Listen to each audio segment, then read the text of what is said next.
இந்த நாளின் செய்திக்காக நாம் எடுத்துக்கொண்ட வசனம், எல்லாரும் வேத புத்தகத்தை எடுத்துக்கொள்ளுவோம். பிரசங்கியின் புஸ்தகம் 5ஆம் அதிகாரம், எக்லெசியாஸ்டஸ் chapter 5. பிரசங்கியின் புஸ்தகம் 5ஆம் அதிகாரம் 1ஆம் வசனத்தை வாசிப்போம். நீ தேவாலயத்துக்கு போகும்போது உன் நடையை காத்துக்கொள்.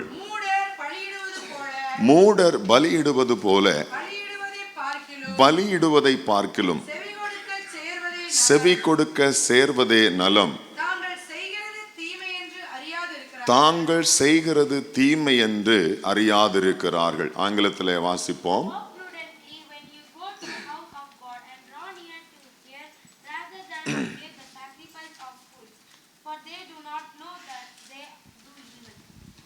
ஆமென். ஹல்லேலூயா. ஆண்டவர் கொடுத்த வார்த்தைகளுக்காக கர்த்தரை நான் ஸ்தோத்திரிக்கிறேன். கர்த்தர் தாமே நம்மோடு கூட பேசுவாராக. ஆமென். நம்ம அதிகமாக அறிமுகமான இந்த வசனம் இல்லையா, குழந்தை பருவத்திலிருந்தே நமக்கு சொல்லி கொடுத்திருப்பாங்க. நீ தேவாலயத்துக்கு போகும்போது உன் நடையை காத்துக்கொள். அது ஆங்கிலத்திலே நாம் பார்க்கும்போது when you go to the house of God அப்படின்னு சொல்லி நம்ம இங்கே பார்க்கிறோம். அப்போ தேவாலயம் என்பது தேவனுடைய வீடு. அப்போ இங்க நம்ம சொல்லும்போது, வசனம் சொல்லும்போது, நீ தேவனுடைய வீட்டுக்கு போகும்போது உன் நடையை காத்துக்கொள் என்று சொல்லி இங்க நம்ம வாசித்தோம். அந்த வீட்டில் என்ன ஏறெடுக்கப்படுமாம்? என்ன ஏறெடுக்கப்படும்? தேவனுடைய வீட்டில் என்ன ஏறெடுக்கப்படும்? பலி ஏறெடுக்கப்படும். அப்படி பலி ஏறெடுப்பது எல்லா தேவனுடைய வீடுகளிலும் நடைபெறக்கூடிய ஒன்று. இந்த பலியை அறிமுகப்படுத்தினதே தேவன். ஆமென். அப்படிதானே? வேதத்துல நமக்கு வாசிக்க முடியும். முதலாவதாக இந்த உலகத்திலே பலியை அறிமுகப்படுத்தினது யாரு? தேவன். எங்க அறிமுகப்படுத்தினார்? ஏதேன் தோட்டத்திலேயே தேவன் முதலாவதாக பலியை அறிமுகப்படுத்தினார் இல்லையா? அதை தொடர்ந்து பலிகள் காலங்காலமாக ஏறெடுக்கப்பட்டு கொண்டிருக்கிறது. இங்கே சொல்லுகிறது, வசனம் வாசித்த போது போல, மூடர் பலியிடுவது போல பலியிடுவதை பார்க்கிலும் செவி கொடுக்க சேர்வதே நலம். அப்படின்னு சொன்னா, நம்ம பலியை பார்க்கிலும் தேவனுடைய சத்தத்துக்கு செவி கொடுப்பதுதான் அதிக முக்கியம் என்று சொல்லி இந்த வசனம் நமக்கு கற்றுக் கொடுக்கிறது. புரியுதா? அப்போ தேவனுடைய வீட்டுக்கு போக வேண்டும். தேவனுடைய வீட்டுக்கு போகும்போது உங்களுடைய நடையை காத்து கொள்ள வேண்டும். இரண்டாவது, அந்த வீட்டுக்குள்ளே நீங்கள் பலி செலுத்த போகும்போது உங்களுடைய பலியை பார்க்கிலும் எது முக்கியம் என்று சொன்னால், நீங்கள் செவி கொடுக்க வேண்டும். அதுதான் நலம் என்று சொல்லி ஆண்டவர் வேதத்தில், இந்த வசனத்தில் சொல்லி இருக்கிறார். அடுத்தது, இந்த மூடர்களை குறித்து வேதம் என்ன சொல்லுகிறது? தாங்கள் செய்கிறது தீமை என்று அறியாதிருக்கிறார்கள். அப்போ மூடர்கள் யார்? மூடர்கள் என்று வேதம் சொல்லுகிறது. யார் மூடர்கள்? அதாவது செவி கொடுக்காமல் பலி செலுத்துகிறவர்கள். புரியுதா? செவி கொடுக்காமல் பலி செலுத்துகிறவர்கள் மூடர்கள் என்று சொல்லி வேதம் சொல்லுகிறது. Price the Lord. இப்போ நம்ம புதிய ஏற்பாட்டு காலத்துக்கு பிற்பாடு அத்தனை விதமான பலிகளும் நிறுத்தப்பட்டது. Price the Lord. யார் மூலமா நிறுத்தப்பட்டது? அதே தேவன் மூலமாகவே நிறுத்தப்பட்டது. முதலாவதாக பூமிக்கு பலியை அறிமுகப்படுத்தினவரும் முதல் பலியை செலுத்தினவரும் தேவனே. அதே தேவன் பூமியிலே பலியை நிறுத்தினதும் அவர்தான். Price the Lord. கடைசி பலியாக இயேசு கிறிஸ்துவை இந்த பூமியிலே பலி செலுத்தி சகல பலிகளும், இந்த வேதத்திலே பழைய ஏற்பாட்டு பிரமாணங்களில் என்னென்ன பலிகள் எல்லாம் சொல்லப்பட்டிருக்கிறதோ, இஸ்ரவேல் ஜனங்கள் என்னென்ன பலிகளை ஆசரித்தார்களோ, முற்பிதாக்கள் என்னென்ன பலிகளை செய்தார்களோ, எல்லா பலிகளையும் ஒரே மனுஷன் மேலே செலுத்தி எல்லா பலிகளுக்கும் ஒரே பலியாக ஆண்டவராய் இயேசு கிறிஸ்துவை தன்னையே பலியாக ஒப்பு கொடுத்து எல்லா பலிகளையும் ஆண்டவர் நிறைவேற்றினார். அதற்கு பிற்பாடு மிருகங்களை கொலை செய்வதும் பலி என்று சொல்லப்படுகிற எந்த விதமான பலிகளும் இந்த உலகத்தில் ஏறெடுக்கப்படக்கூடாது என்று வேதம் சொல்லுகிறது. ஆனால் மனுஷர்கள் இன்றும் இந்த பலிகளை என்ன செய்கிறார்கள்? செலுத்தி கொண்டுதான் இருக்கிறார்கள். அப்போ வேதம் என்ன சொல்லுகிறது? அப்படிப்பட்ட பலிகளை மூடர்கள் செலுத்துகிற பலி. அப்போ ஆண்டவரை அறியாத ஜனங்கள் செலுத்துகிற பலி மூடர்கள் செலுத்துகிற பலி என்று சொல்லுகிறது. ஆனால் இந்த வசனத்தின்படி மூடன் என்று யாரை சொல்லுகிறது? ஆண்டவருடைய நாமத்தை அறிந்து பலி செலுத்துகிறவர்களாகிய நீங்களே மூடர்கள் என்று வேதம் சொல்லுகிறது. அப்போ யார் மூடர்களாம்? ஆண்டவருடைய சத்தத்துக்கு செவி கொடுக்காமல் யாரெல்லாம் பலி செலுத்துகிறார்களோ அவர்கள் எல்லாரும் மூடர்கள் என்று வேதம் சொல்லுகிறது. ஹல்லேலூயா. இந்த பகுதியில நான் செய்தியாக எடுக்க விரும்பவில்லை, ஒரு உபதேசத்தை உங்களுக்கு கொடுக்கும்படியாக நான் விரும்புகிறேன். தேவனுடைய வீட்டிலே நாம் என்னென்ன காரியங்களை செய்ய வேண்டும், வேதம் நமக்கு என்ன கற்றுக் கொடுக்கிறது? தேவனுடைய வீடு என்பது தேவன் வாசம் பண்ணுகிற ஒரு ஸ்தலம் இல்லையா? 132ஆம் சங்கீதத்தை நீங்க வாசிச்சீங்கன்னு சொன்னா அங்கே ஒரு வசனம் உண்டு. 132ஆம் சங்கீதத்துக்கு நீங்க உங்க பைபிளை திருப்புங்க. 16, இது என்றென்றைக்கும் நான் தங்கும் இடம், நான் விரும்பினபடியால் இங்கே வாசம் பண்ணுவேன். ஹல்லேலூயா. அப்போ ஆண்டவர் விரும்பினபடியினால் இங்கே வாசம் பண்ணு. அப்ப தேவனுடைய ஆலயத்திலே, தேவனுடைய வீட்டிலே யார் வாசம் பண்ணுவா? கர்த்தர் வாசம் பண்ணுவார், தேவன் வாசம் பண்ணுவார். ஏன் வாசம் பண்ணுவார்? அது அவருடைய வீடு. ஹல்லேலூயா. உங்க வீட்டுல யாரெல்லாம் வாசம் பண்றா? நீங்க கட்டின வீடு. அந்த வீட்டுல யாரோ ஒரு அறிமுகம் இல்லாத ஒரு மனுஷன் வந்து வாசம் பண்றாருன்னு வைங்க, உங்களுக்கே தெரியாது. நீங்க எல்லாரும் வெளியே போயிருக்கிறீங்க, வீட்டுக்கு வர்றீங்க சாயங்காலம். வீட்டுக்குள்ள பார்த்தா ஒரு ஃபேமிலி தங்கி இருக்குது. ஷாக் ஆகுமா இருக்காதா? ஹல்லேலூயா. அப்போ நம்முடைய வீட்டில் நாம தான் என்ன செய்வோம்? வாசம் பண்ணுவோம். அப்போ தேவனுடைய வீட்டில் யார் வாசம் பண்ணுவா? தேவன் வாசம் பண்ணுவார். Price the Lord. ஒரு ஃபேமிலி அப்படின்னு எடுத்துக்கிட்டீங்க அப்படின்னா யாரெல்லாம் இருப்பா ஒரு வீட்டுல? அப்பா, அம்மா, அடுத்தது யார் இருப்பா? பிள்ளைகள். Price the Lord. பிள்ளைங்க இருப்பாங்க இல்லையா? அதே போல தேவனுடைய வீட்டுல யாரெல்லாம் வாசமா இருப்பாங்க அப்படின்னு வேதம் சொல்லுகிறது. ஹல்லேலூயா. பைபிள்ல சொல்லப்பட்டிருக்கிறது. முதலாவது தேவனுடைய வீட்டில் ஒரு தகப்பனாக யார் வாசம் பண்ணுகிறார்? தேவன் வாசம், ஒரு தேவன் வாசம் பண்ணுகிறார். அடுத்தது யார் வாசம் பண்ணுவா? அவருடைய குமாரனாக இயேசு கிறிஸ்து வாசம் பண்ணுகிறார். அதுக்கு அடுத்தது யார் வாசம் பண்றா? பரிசுத்த ஆவியானவர் வாசம் பண்றார். அதுக்கு அடுத்தது யார் வாசம் பண்ணுவா? ஏஞ்சல்கள் வாசம் பண்ணுகிறார்கள். வாஸ்தவம் தான். அதை பார்க்கலும் பிரதானமானது யார் அப்படின்னா, அவருடைய வீட்டில் யார் வாசம் பண்றாங்கன்னா, அவருடைய நாமத்தின் மேல் விசுவாசம் உள்ளவர்கள் எத்தனை பேர்களோ அவர்கள் எல்லாரும் பிள்ளைகள் ஆகும்படியான அதிகாரத்தை அவர் நமக்கு தந்திருக்கிறார். அப்ப நம்ம எல்லாரும் எங்க வாசம் பண்ணுவோம்? நம்முடைய அப்பா வீட்டுல. அப்படிதானே? அப்போ தேவனுடைய வீட்டு, அதாவது இங்க வாசிக்கும் போது when you go to the house of God, ஹல்லேலூயா. அப்ப அந்த ஹவுஸ் ஆஃப் காடுக்கு யார் வருவா?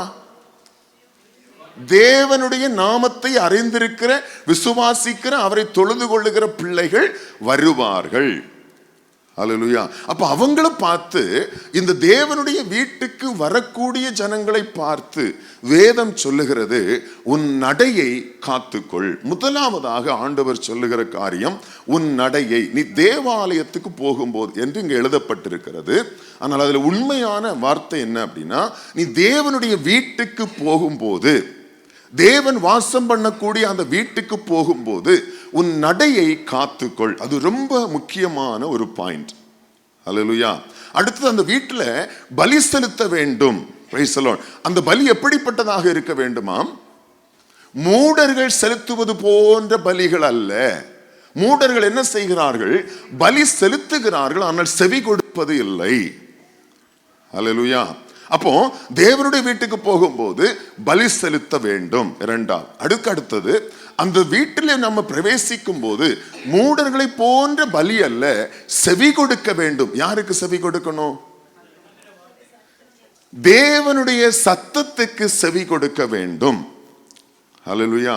அப்ப தேவனுடைய வீட்டுக்கு பிரவேசிக்கும் போது, நம் தேவனுடைய வீட்டில் பிரவேசிக்கும் போது, அவருடைய வீட்டுக்கு போகும்போது நடையை காத்து கொள்ள வேண்டும். மூடர்கள் பலி செலுத்துவது போல பலி செலுத்தக்கூடாது. தேவனுடைய சத்தத்துக்கு செவி கொடுக்க வேண்டும். ஹல்லேலூயா. அப்போ ஆண்டவர் வாசம் பண்ணுகிற இந்த வீடு, பிரைஸ் தி லார்ட், எப்படிப்பட்ட வீடு? ஹல்லேலூயா.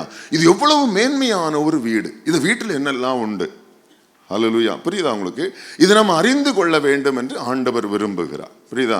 இது ஒரு உபதேசமாகவே நான் உங்களோடு பேசும்படி விரும்புகிறேன். முதலாவதாக, ஆபிரகாம், ஈசாக்கு, யாக்கோபு என்கிறவர்களுக்கு வெளிப்பட்ட தேவன் கிட்டத்தட்ட பல நூற்றாண்டுகளுக்கு பிற்பாடு என்ன செய்கிறாரு?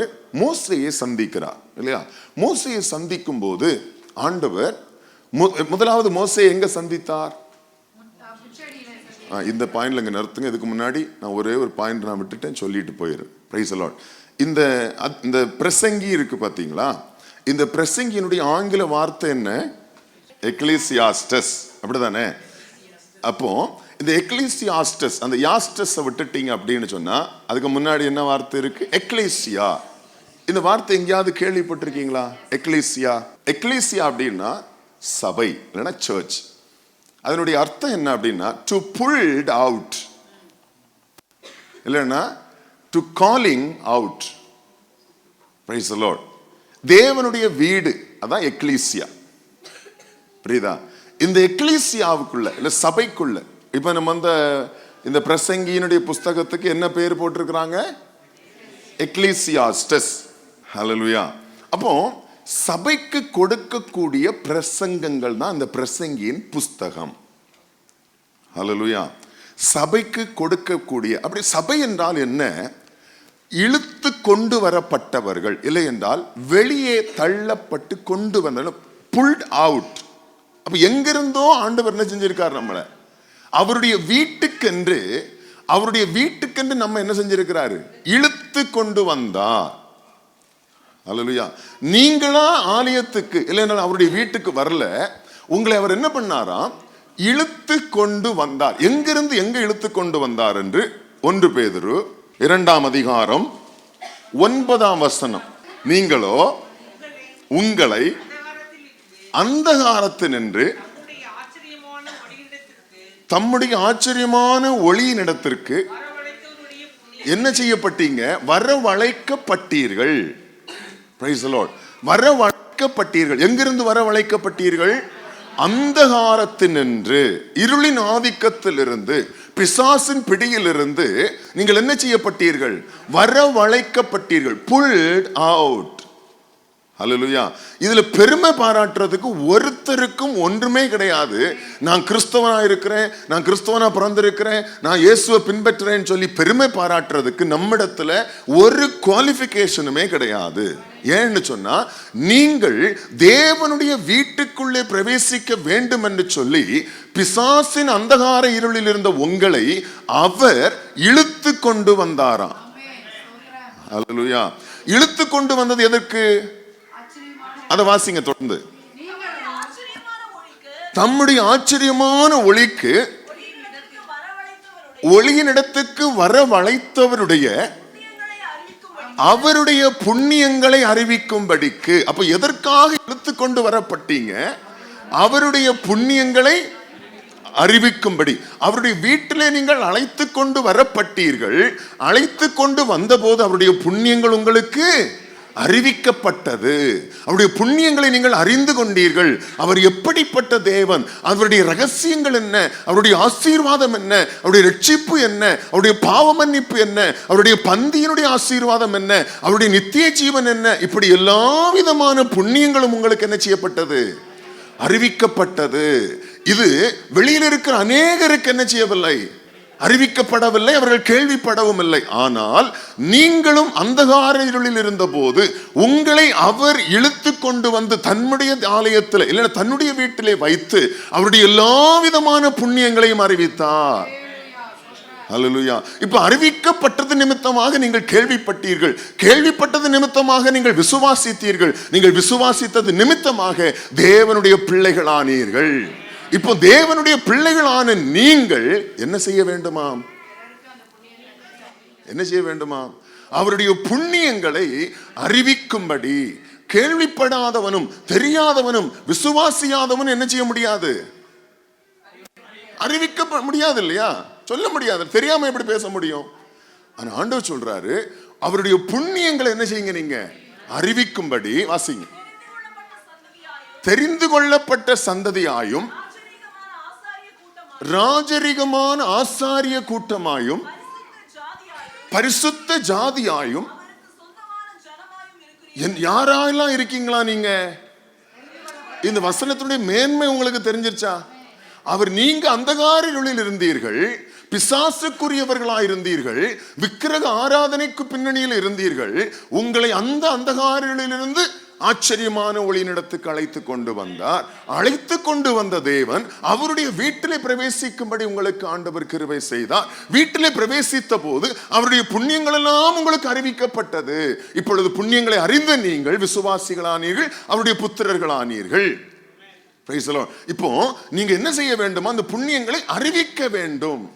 அறிவிப்பதற்கு உங்களுக்கு என்னெல்லாம் டைட்டில் கொடுக்கப்பட்டிருக்கிறது? நீங்கள் நல்ல கவனிங்க, அந்த பாயிண்ட்ஸ் எழுதி வைக்கணும். மிக முக்கியமான வார்த்தைகளை கர்த்தர் உங்களோடு பேசுவார் இன்னைக்கு. ஹல்லேலூயா. நீங்க எப்படிப்பட்டவங்களா? நீங்க தெரிந்து கொள்ளப்பட்ட சந்ததி. ஹல்லேலூயா. நீங்க தெரிந்து கொள்ளப்பட்ட கூட்டம். புரியுதா?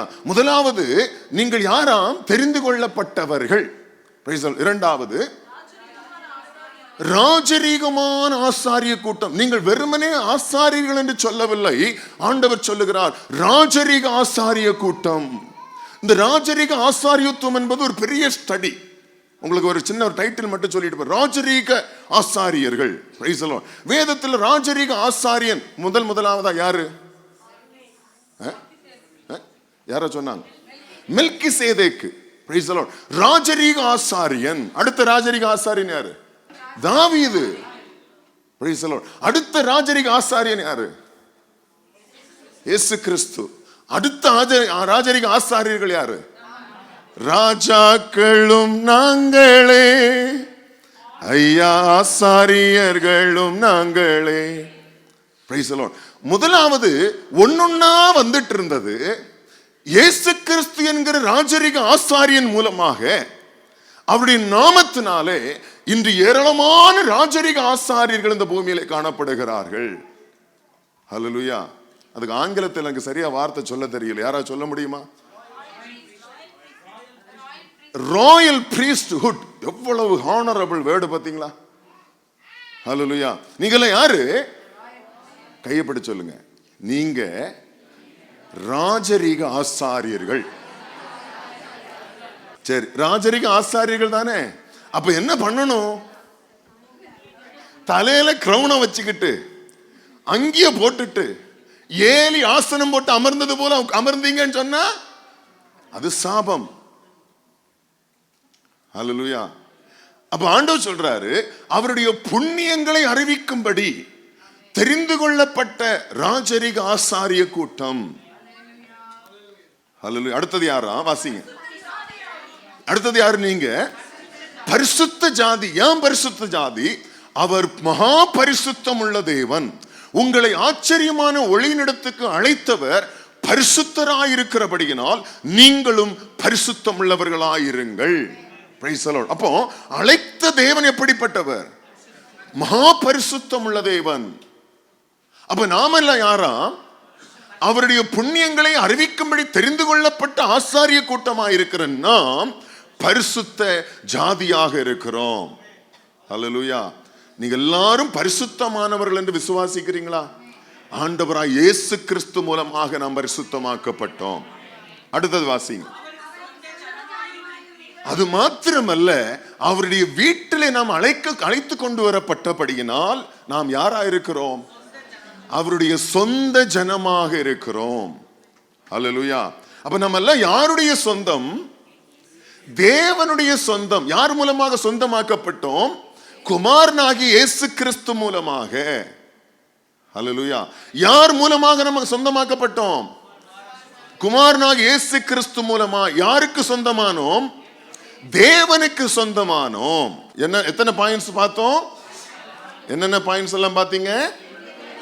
ஆமா, தெரிந்து கொள்ளப்பட்ட சந்ததியாயும் ராஜரிகமான ஆசாரிய கூட்டமாயும் பரிசுத்த ஜாதியாயும் அவருக்கு சொந்தமான ஜனமாயும் இருக்கிறீர்கள். நீங்கள் எல்லாரும் இப்படிப்பட்டவர்களாக இருக்கிறீர்கள். ஹல்லேலூயா. அடுத்தது, இந்த வீட்டுக்குள்ள யாரெல்லாம் இருப்பாங்க அப்படின்னு நான் சொன்னேன் பாத்தீங்களா? வாசிக்கலாம். ஒரு வசனத்தை வாசிங்க. எபேசியருக்கு எழுதின பவுல் எழுதின நிருபம் 2ஆம் அதிகாரம், எபேசியர் 2:19 வாசி. ஆகையால் நீங்கள், நல்லா கவனிங்க, வசனம் வாசிக்கும் போது நிதானிச்சு வாசிக்கணும், மீனிங் மாறி இருக்கக்கூடாது. ஆகையால் நீங்கள் இனி அந்நியரும் பரதேசிகளுமா இராமல் பரிசுத்தவான்களோடு ஒரே நகரத்தாரும் தேவனுடைய வீட்டாருமாயிருந்து அப்போஸ்தலர் தீர்க்கதரிசிகள் என்பவர்களுடைய அஸ்திவாரத்தின் மேல் கட்டப்பட்டவர்களுமாயிருக்கிறீர்கள். அதற்கு இயேசு கிறிஸ்து தாமே மூலைக்கல்லாயிருக்கிறார். அவர் மேல் மாளிகை முழுதும் இசைவாய் இணைக்கப்பட்டு கர்த்தருக்குள் பரிசுத்த ஆலயமாக எழும்புகிறது. அவர் மேல் நீங்களும் ஆவியினாலே தேவனுடைய வாசஸ்தலமாக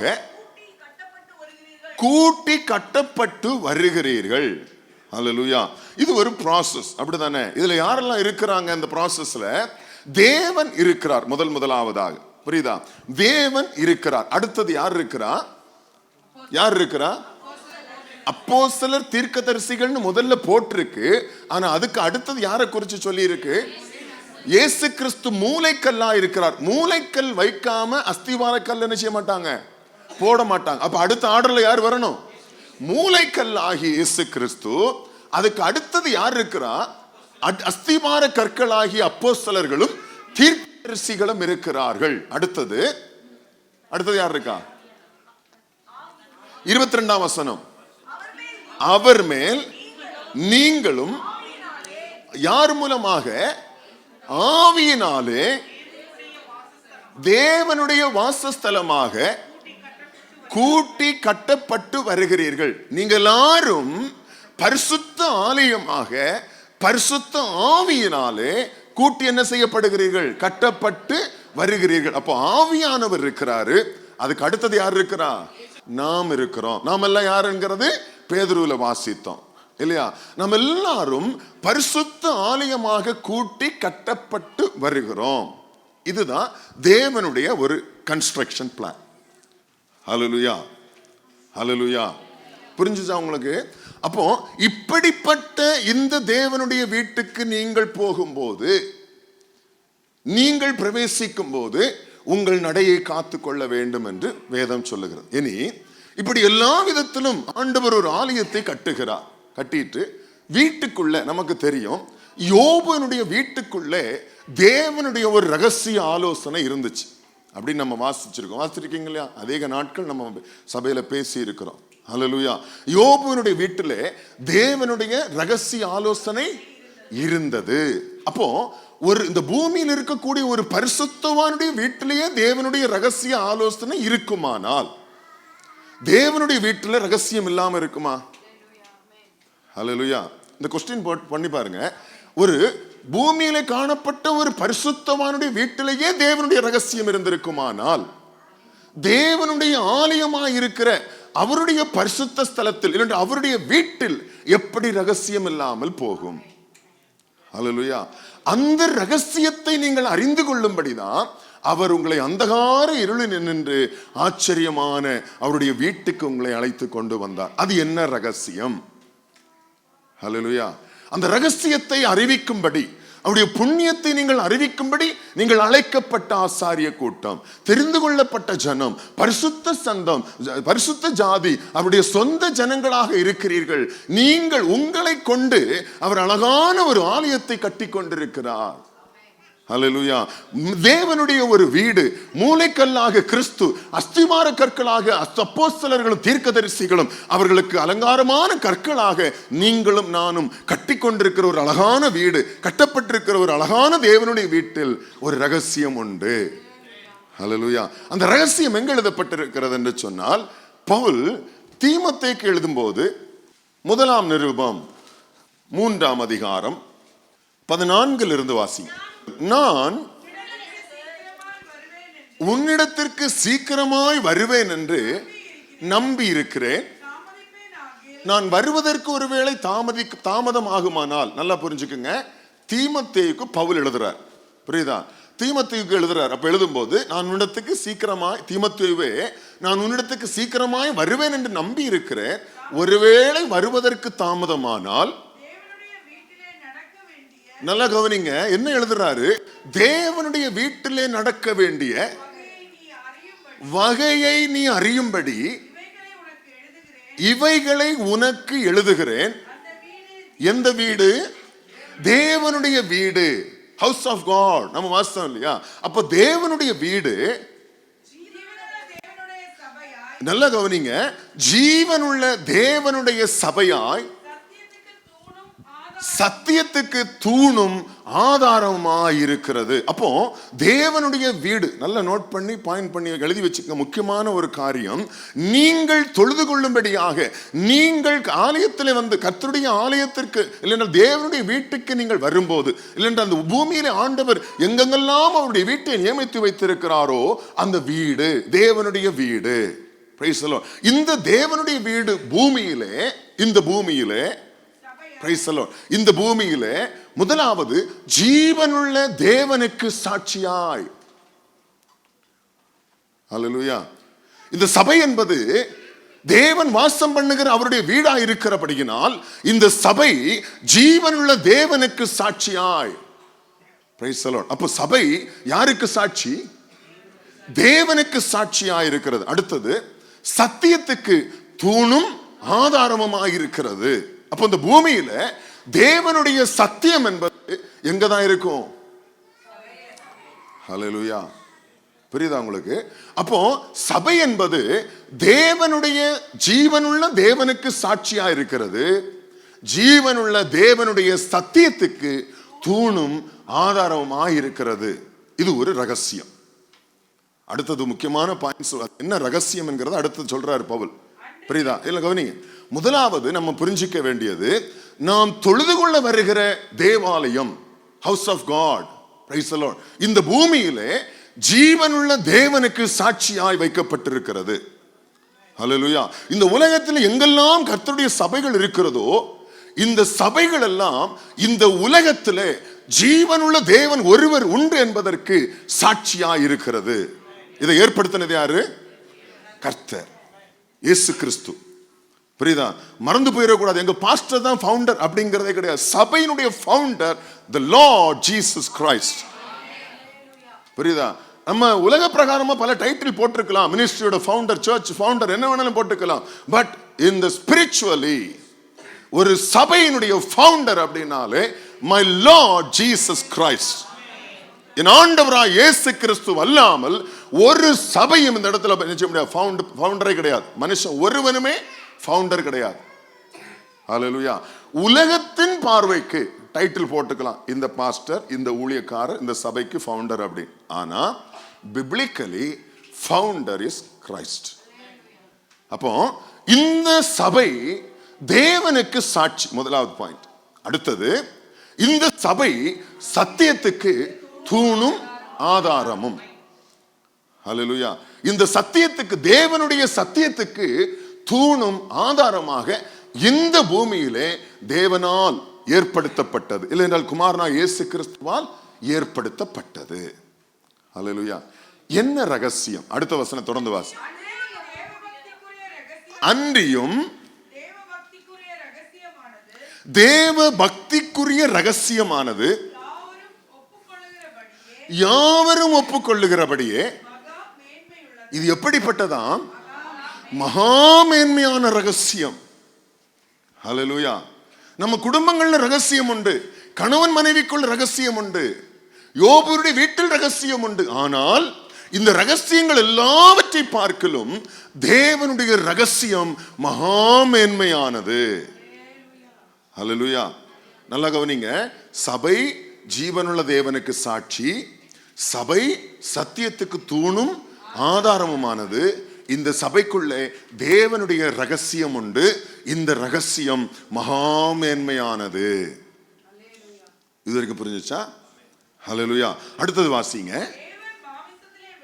இப்ப ரகசியத்தை ஆண்டவர் வெளிப்படுத்துறார் பவுல் மூலமாக. தேவன் மாம்சத்திலே வெளிப்பட்டார். இருங்க, தேவன் என்ன செய்தாரு? மாம்சத்திலே வெளிப்பட்டார். இது தேவன் அல்லாமல் ஒருவனாலும் ஒருவனுக்கும் வெளிப்படுவது இல்லை. அல்லேலூயா. உலகத்தில் எத்தனையோ கோடி ஜனங்கள் இருக்கிறாங்க. தேவன் மாம்சத்தில் வெளிப்பட்டார் என்பதை எத்தனை பேர் விசுவாசித்தாங்க? அல்லேலூயா. எத்தனை பேர் விசுவாசித்தாங்க? வெகு சின்ன கூட்டம். அல்லேலூயா. ஏராளமான ஜனங்கள் இந்த உலகத்தில் இருந்தாலும் தேவன் மாம்சத்தில் வெளிப்பட்டார் என்பதை விசுவாசித்தவர்களாகிய நீங்களே புண்ணியவதிகள், புண்ணியவான்கள். இதை வெளிப்படுத்தினது யார் அப்படின்னா மனுஷன் அல்ல, தேவனே எனக்கு வெளிப்படுத்தினார். ஹல்லேலூயா. இது தேவனுடைய ரகசியத்தின் முதல் பாயிண்ட். ஹல்லேலூயா. தேவன் மாம்சத்திலே வெளிப்பட்டார். அதுக்கு அடுத்தது, இதற்கு இடையில ஒரு சின்ன பாயிண்ட் உண்டு. அதை நம்ம வாசித்துட்டு மீண்டும் இங்க வருவோம். வாசிங்க பேதுருக்கு எழுதின நிருபத்தின் 1 பேதுரு 3:18 வாசிங்க. ஏனெனில் கிறிஸ்துவும் நம்மை தேவனிடத்தில் சேர்க்கும்படி அநீதி உள்ளவர்களுக்கு பதிலாக நீதி உள்ளவராய் பாவங்கள் நிமித்தம் ஒரு தரம் பாடுபட்டார். அவர் மாம்சத்திலே கொலையுண்டு ஆவியிலே உயிர்ப்பிக்கப்பட்டார். இந்த மாம்சத்தில் கொலையுண்டு ஆவியிலே உயிர்ப்பிக்கப்பட்டார் என்கிற பாயிண்ட் எக்ஸ்ட்ரா பாயிண்ட். புரியுதா? அந்த வசனத்தில் இல்லாத பாயிண்ட் அது. புரியுதா? நம்ம அங்க வாசித்தோம், தேவன் மாம்சத்திலே வெளிப்பட்டார். எத்தனை பேர் விசுவாசிக்கிறீங்க? நீங்க விசுவாசிக்கல இந்த ஆலயத்தில் இருக்கவும் முடியாது. ஹல்லேலூயா. தேவன் மாம்சத்தில் வெளிப்பட்டார். அடுத்தது பேதுருவில் சொல்லப்பட்ட வசனத்தின்படி மாம்சத்தில் கொலையுண்டார்.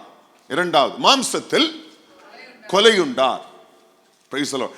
மூன்றாவது, ஆவியில் உயிர்ப்பிக்கப்பட்டார். இது தேவனுடைய ரகசியம். சில வேளை இப்பதான் உங்களுக்கு இதை கேள்விப்படுவீங்க. ஹல்லேலூயா. சில நேரம் நீங்க இப்பதான் கேள்விப்படுறவங்களா இருக்கலாம். இதுதான் தேவனுடைய வீட்டிலே காணப்படுகிற தேவனுடைய ரகசியம். ஹல்லேலூயா.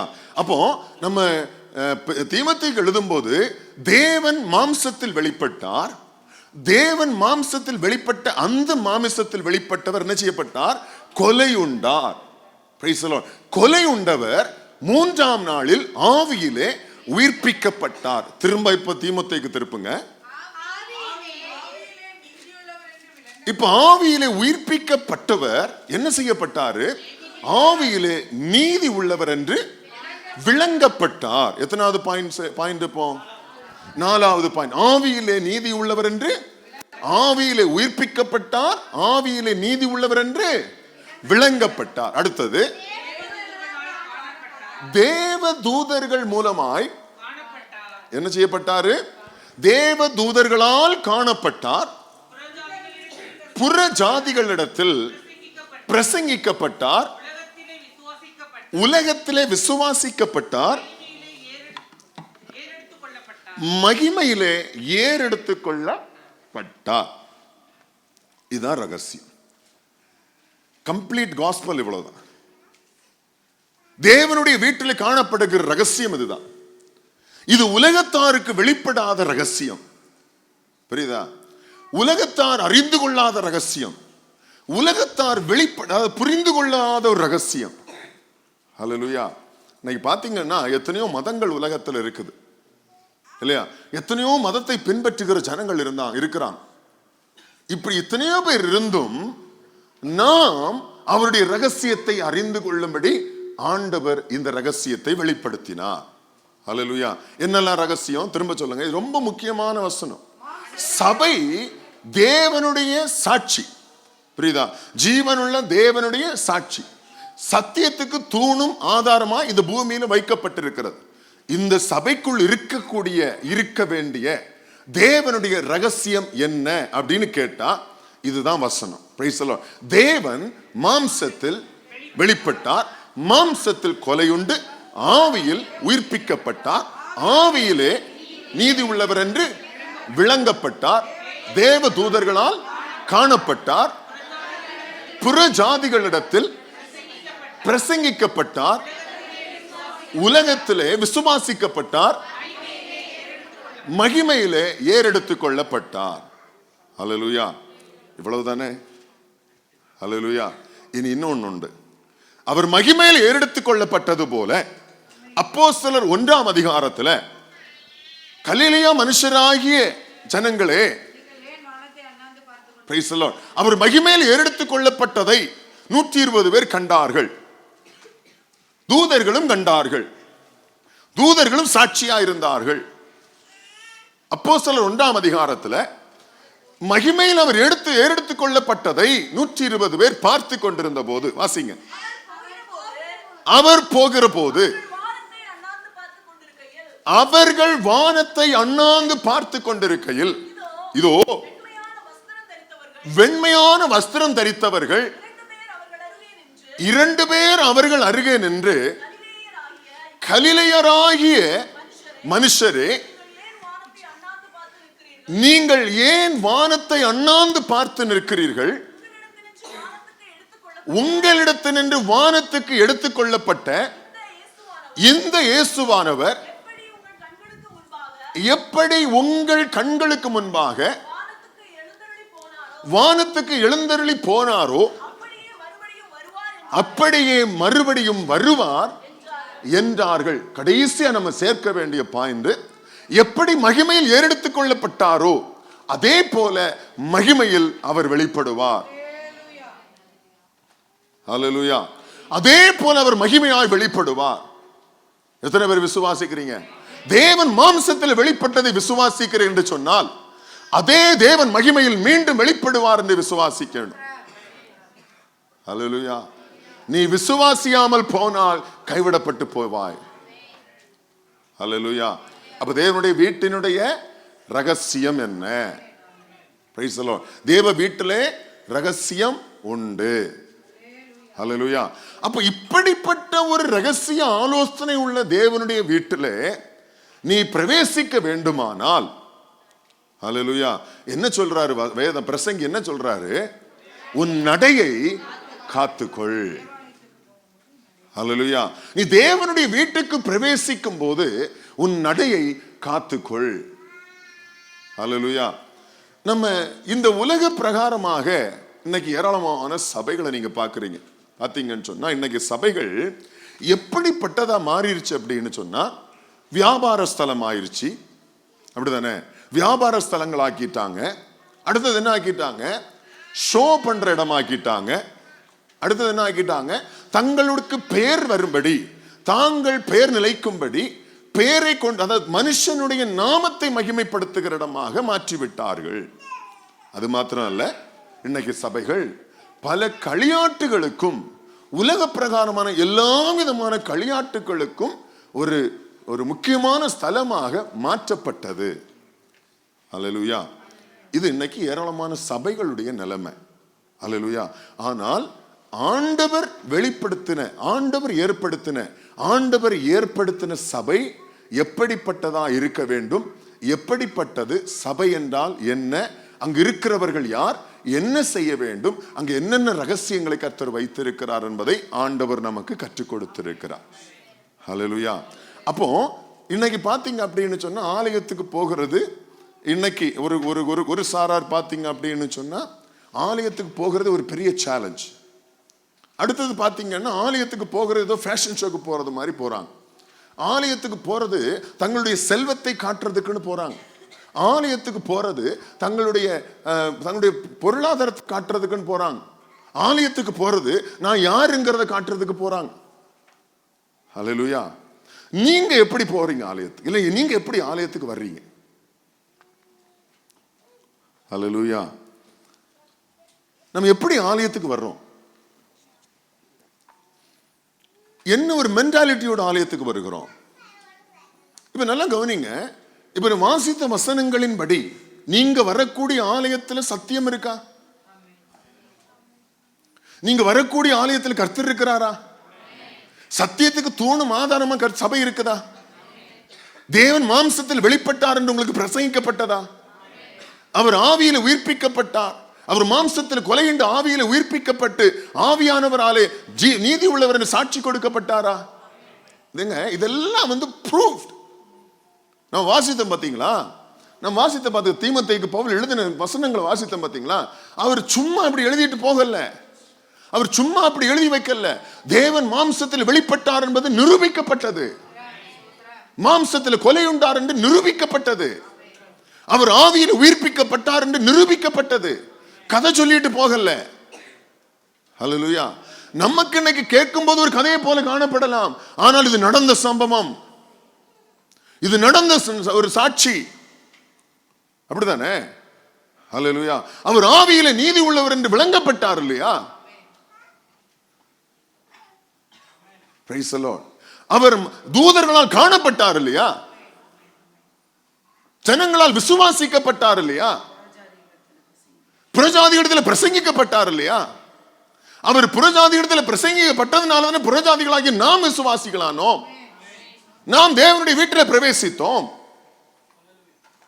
ஹல்லேலூயா.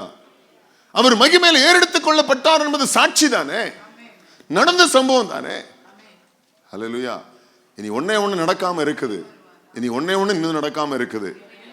அவர் மகிமையிலே வருவார். ஹல்லேலூயா. பூமி அதிசயிக்க, வானோர் ஆர்ப்பரிக்க, பூமி அதிசயிக்க, வானோர் ஆர்ப்பரிக்க,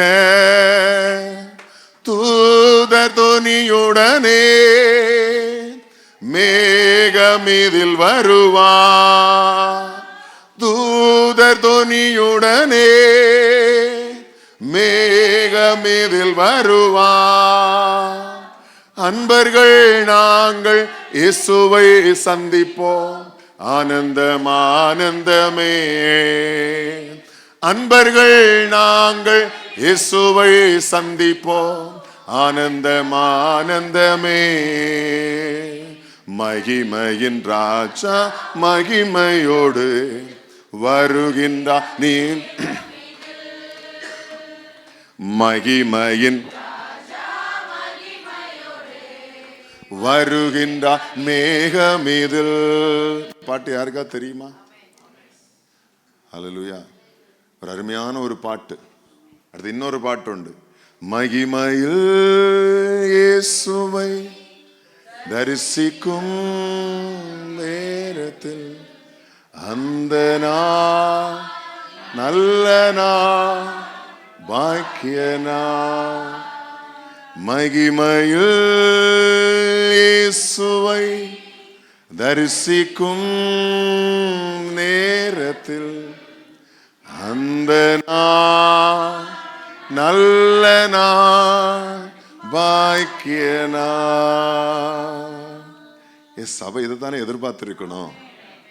சபை இதுக்கு தானே சாட்சியா இருக்குது.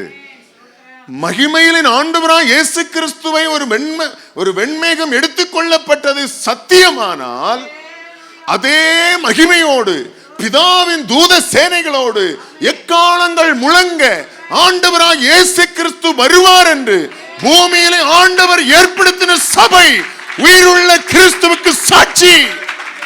நீங்களே அந்த சாட்சிகள், நீங்களே அந்த சாட்சிகள். அவருடைய வருகை அறிவிக்கும்படியாய், அவருடைய வருகை எதிர்பார்த்து காத்துக் கொண்டிருக்கிற சாட்சிகள் நீங்கள். உங்கள் நடையை காத்துக் கொள்ளுங்கள் என்று வேதம் சொல்லுகிறது. ஹல்லேலூயா. இனி மார்க்கெட்டுக்கு போறது போல வரக்கூடிய இடம் இல்ல இது. நீ மேக்கப் பண்ணி சேவி சிங்காரிச்சு ஷோ பண்றதுக்கான இடம் இல்ல இது. உன்னுடைய அலங்காரங்கள் எல்லாம் உன் புருஷனுக்குரியது என்று வேதம் சொல்லுது. உன்னுடைய அலங்காரம் எல்லாம் உன் மனைவிக்குரியது என்று வேதம் சொல்லுது. சபையிலே போட்டு காட்டுவதற்காக அல்ல. ஹல்லேலூயா. ஆண்டவர் வெளியரங்கமான அலங்காரத்தில் பிரியமாய் இரா, உன் உள்ளரங்கத்தை பார்க்கிறவர் அவர். ஹல்லேலூயா. நீ தேவனுடைய வீட்டுக்கு கொண்டு வரப்பட்டிருக்கிற நீ. ஹல்லேலூயா. தேவன் மாம்சத்தில் வெளிப்பட்டார் என்று விசுவாசிக்கிற நீ, அவர் மாம்சத்தில் கொலை உண்டார் என்று விசுவாசிக்கிற நீ, ஆவியில உயிர்ப்பிக்கப்பட்டார் என்று விசுவாசிக்கிற நீ, ஆவியானவர் சாட்சி கொடுத்தது சத்தியமானால், ஹல்லேலூயா, உங்களுடைய சாட்சிகள் எங்க? ஆண்டவர் மாமிசத்தில் வெளிப்பட்டது மாத்திரம் அல்ல, அவர் கொலையுண்டது மாத்திரம் அல்ல, அவர் ஆவியிலே உயிர்ப்பிக்கப்பட்டது மாத்திரமல்ல, ஆவியானவரால் சாட்சி கொடுக்கப்பட்டவர். ஹல்லேலூயா. புரியுதா? உங்களுக்கு இஷ்டம் போல வந்து போவதற்கு இது உங்களுடைய வீடு அல்ல. ஹல்லேலூயா. இது தேவனுடைய வீடு. உன் நடைய காத்துக்கொள். இங்க வரும்போது கர்த்தர் சொல்லுகிற வசனத்துக்கு செவி சாய் என்று ஆண்டவர் சொல்றாரு. மூடர் வரப்போகிற தீங்கை அறியாதிருக்கிறார்கள், நீங்களும் மூடனை போல இருக்காதீங்கிறாரு. ஹல்லேலூயா. மூடர்களை போல பலி செலுத்தாதுங்க. பலி செலுத்துவது என்பது அவசியம். உன்னுடைய உதடுகளின் கனியாகிய ஸ்தோத்திர பலியினாலே அவருக்கு நீ ஸ்தோத்திரங்களை ஏறிடு என்பது வேதம் சொல்லுகிறது. ஹல்லேலூயா. ஆனா மூடன் பலியிடுவது போல அல்ல கர்த்தரிடத்தில் எதிர்பார்க்கிறது. Price the Lord. செவி கொடுப்பதே நலம். வேதத்தில் நீங்க வாசிக்க முடியும், சவுலை சந்தித்த சாமுவேல் அவங்கிட்ட சொன்ன வார்த்தை என்னது? நம்முடைய பலியும் பலி பொருட்களுமா முக்கியம். நீ கீழ்ப்படிந்து அவருடைய சத்தத்துக்கு செவி கொடுத்து நீ பலி செலுத்திப்பார், அந்த பலியிலே கர்த்தர் பிரியமாயிருப்பார். நீ கீழ்ப்படியாமல் தேவனுடைய சத்தத்துக்கு செவி கொடுக்காமல் அவருடைய சத்தத்துக்கு செவி கொடுப்போ மாட்டோம் என்று சொல்லி நீ பலி செலுத்தினாயானால் அந்த பலியே உன்னை கொண்டு போடும். அந்த பலி நிமித்தம் உனக்கு சாபம் வரும். உன் பலி மூடனுக்கு ஏதுவாய், அருவருப்புக்கு ஏதுவாய், நீ செலுத்துகிற ஸ்தோத்திரங்களும் துதிகளும் நீ கீழ்ப்படியாமல் ஏறெடுப்பாயானால் அந்த பலி உனக்கு ஆசீர்வாதம் அல்ல, சாபத்தை கொண்டு வரும். ஏனென்று சொன்னால் இது ஜீவனுள்ள தேவனுடைய சபை, இது ஜீவனுள்ள தேவனுடைய வீடு, சத்தியத்துக்கு தூணும் ஆதாரமா இருக்கிறது, ஜீவனுள்ள தேவனுக்கு சாட்சியா இருக்கிறது. இது மனுஷனால் ஏற்படுத்தப்பட்டவைகள் அல்ல. ஹல்லேலூயா. கர்த்தரால் ஏற்படுத்தப்பட்டது. கர்த்தரே இதுக்கு சொந்தக்காரர். Praise the Lord. The founder of the church. Hallelujah. ஆண்டவராகிய இயேசு கிறிஸ்துவே, நீ பயந்துரு ஆலயத்துக்கு வரும்போது, நீ பயந்துரு ஆலயத்துக்கு வரும்போது. உன் இஷ்டப்படி பலி செலுத்துவதற்கான இடம் அல்ல அது. மூடர் பலி செலுத்துவது போன்றதுக்கான ஏற்படுத்தப்பட்ட இடம் அல்ல. இங்கே கர்த்தர் வாசம் பண்ணுகிறார். ஆண்டவர் சொன்னார், இதை விரும்பினபடியினால் இங்கே நான் வாசம் பண்ணுகிறேன். இது நான் என்றென்றைக்கும் தங்கி வாசம் பண்ணும் என்னுடைய பரிசுத்த ஸ்தலம் என்று ஆண்டவர் சொன்னார். ஹல்லேலூயா. அடுத்தது சபைக்கு என்னென்ன சொன்னார் அதை நம்ம வாசிக்க போகிறோம். நம்ம தெரிந்திருக்க வேண்டிய உபதேசங்கள் எடுங்க. பிரசங்கியின் புஸ்தகம். தேவ சமூகத்தில் இப்ப என்ன சொல்றார்? அடுத்தது தேவ சமூகத்தில் துணிகரமாய் உன் வாயினால் பேசாமலும், மனம் பதறி ஒரு வார்த்தையும் சொல்லாமலும் இரு.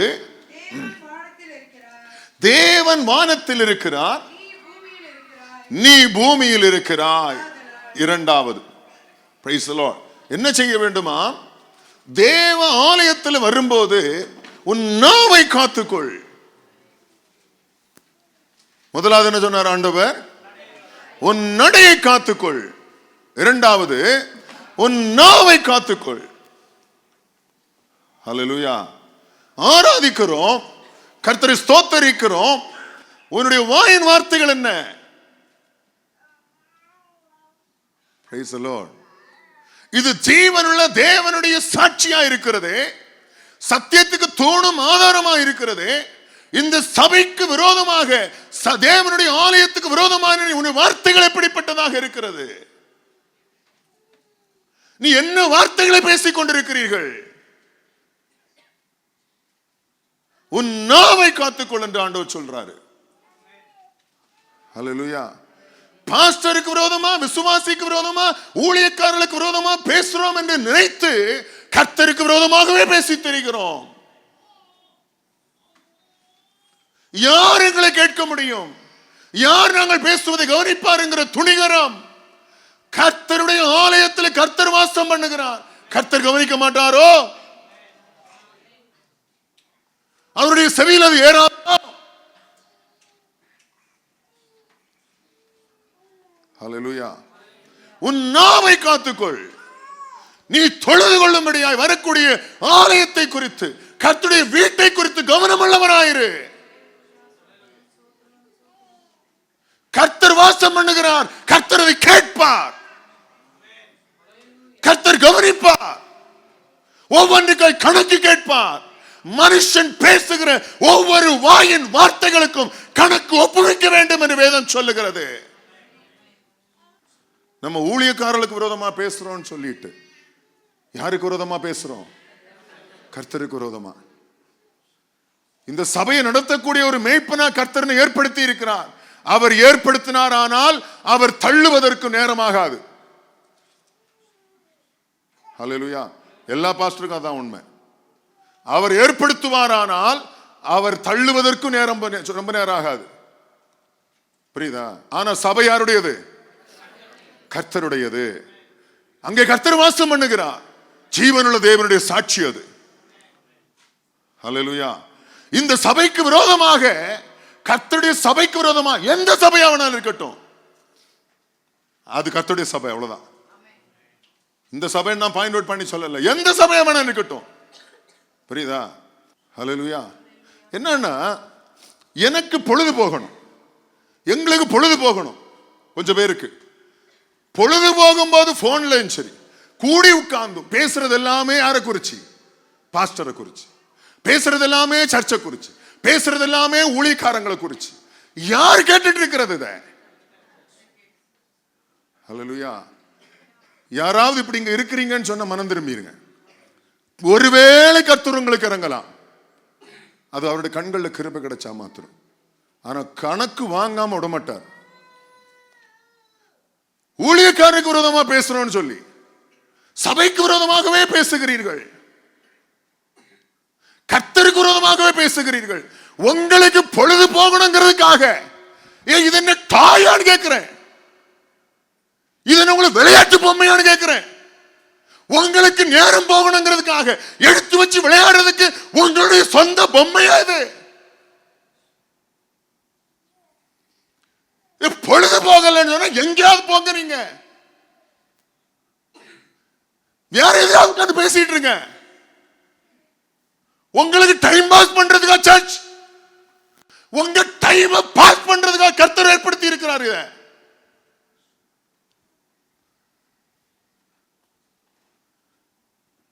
கர்த்தருக்கு விரோதமாகவே பாவம் செய்கிறீர்கள். நான் இன்னைக்கு இருப்பேன், நாளைக்கு போயிருவேன். நானும் உங்களை போல மனுஷன். ஆனால் பேசுகிறது கர்த்தருக்கு விரோதமாக. பதறி போலும் பேசாதங்கிறார் ஆண்டவர். ஆலயத்துக்கு போகும்போது உன் நாவை காத்துக்கொள். ஹல்லேலூயா. வாசிங்க 2ஆம் வசனம் திரும்ப.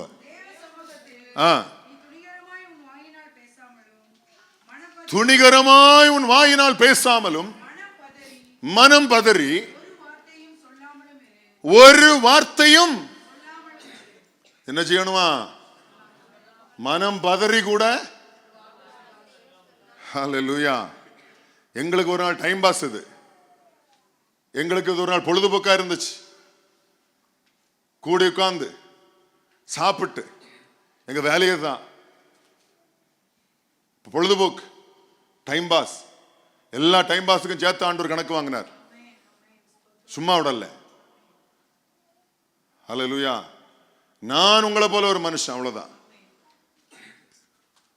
என்னை அழைத்தவர் கர்த்தர், அபிஷேகித்தவர் கர்த்தர், ஊழியத்தை கொடுத்தது கர்த்தர்.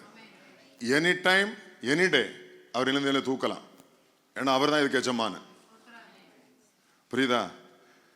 நீங்க பேசுறதுனால ஒன்னும் சாதிக்க போறதில்ல. எல்லாவற்றுக்கும் கணக்கு ஒப்புவிக்க வேண்டும் என்பதுதான் நான் அனுபவத்திலிருந்து உங்களுக்கு சொல்ற சாட்சி. ஆமென். ஆலயத்துக்கு வரும்போது உங்க நாவை காத்துக்கொள்ளுங்க. இரண்டாவது என்ன? உன் நாவை காத்துக்கொள். மூணாவது வாசி.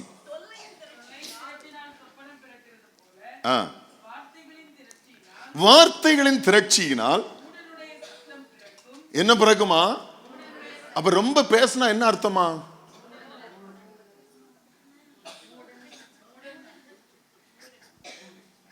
நான் சொல்ல, வசனம் சொல்லுது, நீங்களும் சொல்றீங்க. ரொம்ப பேசிட்டே இருந்தா என்ன அர்த்தமா? சொல்லுங்க. மூடன். கையை பிடிச்சுக்க. நீங்க மூடன் ஆண்கள்.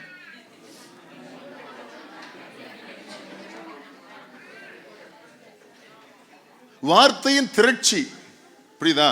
ரொம்ப பேசுறது என்ன என்ன வேதம் சொல்லுது? அவங்களை யாரும் என்ன சொல்லுது? மூடன். ஹல்லேலூயா. இன்னொரு வசனமும் இருக்கு, பேசாததுனால ஞானியும் மூடன் என்று எண்ணப்படுவான்.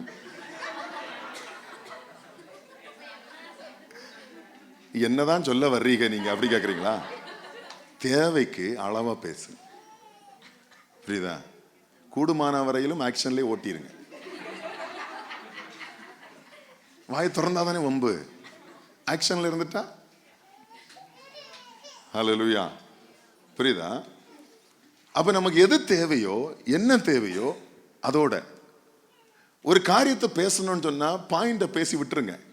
அங்க போனா சித்தி அங்க வழியில் இருந்தாங்களா, இங்க போனா பாட்டி படுக்கையில் இருந்தாங்களா, இங்க போனாங்களா சித்திக்கு சுடுதண்ணி வச்சு, இந்த கதையெல்லாம் விட்டுட்டு எதுக்காக போனீங்க, என்ன விஷயத்துக்கு, அந்த விஷயத்தை சொல்லி முடிச்சிருங்க. கடைசியில எல்லா கதையும் பேசுவாங்க, முக்கியமான பாயிண்ட விட்டுருவாங்க. கடையில நான் எங்க விட்டேன் என கேட்கிறவங்களே குழம்பி நிப்பாங்களா, இது எங்க தொடங்குச்சுன்னு அவங்களுக்கு தெரியாது. அப்புறம் எங்க விட்டேன்னு சொல்றது. ஹல்லேலூயா. அப்ப தேவாலயத்துக்கு போகும்போது மூடன் பேசுவது போல பேசாதீர்கள்.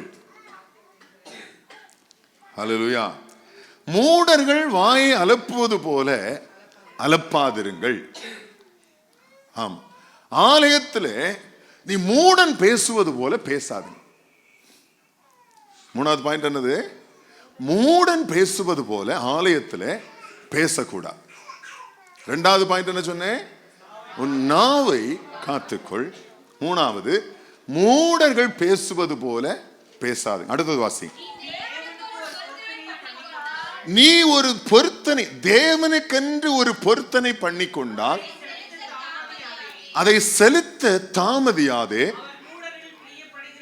அவர் மூடனில் பிரியப்படுகிறது இல்லை. இந்த பிரசங்கி வாசிக்கும் போது அதிக மூடர்களை குறித்து பேசுற. ஒவ்வொரு வசனத்திலையும் மூடர்கள் வர்றாங்க, பாத்தீங்களா? முதல் வசனத்திலே மூடர் வந்தார். ஆமென். இங்க வாசிக்கிறோம், ஒரு பொருத்தனை நீ தேவ சமூகத்திலே பண்ணி கொண்டாயானால், ஹல்லேலூயா, அதை செலுத்துவதற்கு, நிறைவேற்றுவதற்கு என்ன செய்யாத, தாமதம் பண்ணாத. யாராவது தேவ சமூகத்திலே கர்த்தருக்கென்று கர்த்தருடைய வீட்டிலே பொருத்தனை செய்திருக்கிறீங்கன்னு சொன்னா அதை தாமதம் இல்லாம என்ன செஞ்சிருங்க, நிறைவேற்றிருங்க. புரியுதா? அப்போ நம்ம பொருத்தனை செய்துட்டோம்னு சொன்னா நிச்சயமா அதை என்ன செய்யணும், நிறைவேற்றி தான் ஆகணும். வேதத்துல யெப்தா என்கிற ஒரு மனுஷன் உண்டு, தெரியுமா உங்களுக்கு? யெப்தா படிச்சிருப்பீங்க இல்லையா? யெப்தா அம்மோன் புத்திரர்களுக்கு யுத்தத்துக்கு போவார். யுத்தத்துக்கு போகும்போது தேவ சமூகத்தில் ஒரு பொருத்தனை பண்ணியிருப்பார். என்ன பண்ணுவார்னா, இந்த அம்மோன் புத்திரர்களை என் கையிலே நீர் ஒப்பு கொடுத்து எனக்கு ஜெயம் தந்தீரானால், நான் திரும்ப என் வீட்டுக்கு வரும்போது என் வீட்டு வாசல் படியிலிருந்து முதலாவதாக எது எதிர்பட்டு வருமோ அதை உமக்கு நான் பலியாக ஒப்பு கொடுக்கிறேன் அப்படின்னு சொல்லி பொருத்தனை பண்ணியிருப்பார். அவர் சொன்னது போல, பொருத்தனை பண்ணி கொண்டது போல அம்மோன் புத்திரர்களை ஆண்டவர் கையில் ஒப்பு கொடுப்பார். இவர் சந்தோஷத்தோட வீட்டுக்கு வருவார். வீட்டுக்கு வரும்போது இவரை எதிர்கொண்டு போவதற்கு அவருடைய முதல், அதாவது ஒரே மகள் என்ன செய்வான்னா, தம்புரு வாசித்து நடனம் பண்ணி எதிர்த்து வருவார். ஹல்லேலூயா. என்ன கொஞ்சம் கற்பனை பண்ணி பாருங்க. ஒரு ஒரு கடினமான ஒரு சூழ்நிலை. ஆனா அந்த இடத்துல யெப்தா அழுது புலம்புவார். நான் தேவனுக்கு பொருத்தனை பண்ணிட்டேனே, இப்படி எதிரில் என் மகளே வந்துட்டாளே, என்ன பண்றதுனே தெரியலையே அப்படின்னு அவள் புலம்பும் போது அந்த மகள் சொல்லும், ஆண்டவரே, இந்த தகப்பனே, நீர் கர்த்தருடைய சமூகத்தில் ஒரு பொருத்தனை பண்ணிட்டீங்க இல்லையா, அதை நீங்க நிச்சயமா நிறைவேற்றுங்க. எனக்கு ஒரு டைம் கொடுங்க, ஒரு குறிப்பிட்ட ஒரு காலம் கொடுங்க, அந்த காலத்துக்கு பிற்பாடு நான் அந்த பொருத்தனைக்கு என்னை ஒப்பு கொடுக்கிறேன் அப்படின்னு சொல்லி அந்த மகள் தகப்பனுடைய பொருத்தனை நிறைவேற்றுவதற்கு ஒப்பு கொடுப்பார். புரியுதா? அப்ப கவனிங்க, அந்த தேவ சமூகத்தில் ஏறெடுக்கப்படுகிற பொருத்தனையினுடைய முக்கியத்துவம். புரியுதா? எப்தா சொல்லிட்டாரு, அதை விட்டு விலகிறதுக்கு அவருக்கும் விருப்பம் இல்லை.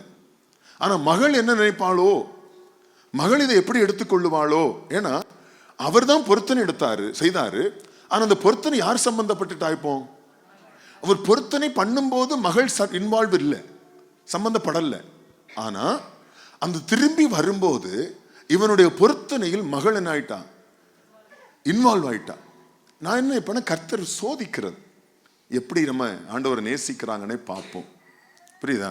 அப்போ மகள் வரும்போது இவன் அழுது புலம்புவான், ஐயோ நான் பொருத்தனை பண்ணிட்டேனே, இந்த பொருத்தனை நிறைவேற்றாம போக முடியாதே, பொருத்தனை நிறைவேற்றி தானே ஆகணும்.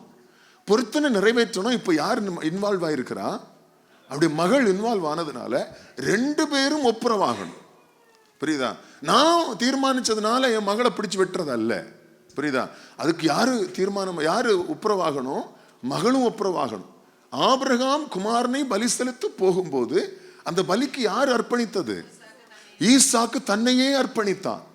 புரியுதா? அதே போல இந்த மகள் என்ன சொல்லுவா, நீ வாய் திறந்து தேவ சமூகத்தில் சொன்னதுனால இந்த பொருத்தனை நீங்க நிறைவேற்றி தான் ஆகணும் அப்படின்னு சொல்லிட்டு ஒரு குறிப்பிட்ட காலத்துக்கு பிற்பாடு எப்தா அவனுடைய மகளை கர்த்தருக்கென்று அர்ப்பணித்தான், ஒப்பு கொடுத்தான். அதாவது பலி செலுத்தி ஈசாக்க பலிபிடத்தில் வச்சு வெட்டி கொன்னது போன்றதான பலி அல்ல. அவனுடைய மகள் புருஷனை அறியாத கன்னியாக இருந்தாள். புரியுதா? நம்ம இப்போ நிறைய பேர் இருக்கிறோம். நம்ம இன்னைக்கு காலகட்டங்களில் கன்னி பெண்கள் இருக்காங்க, கன்னியாஸ்திரிகள் இருக்கிறாங்க இல்லையா? இந்த கன்னியாஸ்திரிகள் எல்லாம் இந்த எப்தாவுடைய மகளிலிருந்து வந்தது என்று ஒரு பேச்சு இருக்கு. புரியுதா? கர்த்தருக்கென்று திருமணமாகாமல் கன்னித்தன்மையை ஒப்பு கொடுக்கிறது. இதே போலதான் எப்தாவுடைய மகள் தன்னுடைய கன்னித்தன்மையை கர்த்தருக்கென்று ஒப்பு கொடுத்தார்கள். புரியுதா? இப்போ நான் சில சம்பவங்களை உங்களுக்கு சொன்னா புரியும், டைம் எடுக்கும் உங்களுக்கு. சாராயை அபிமெலேக் என்ன செய்கிறாரு? தூக்கிட்டு போறாரு இல்லையா?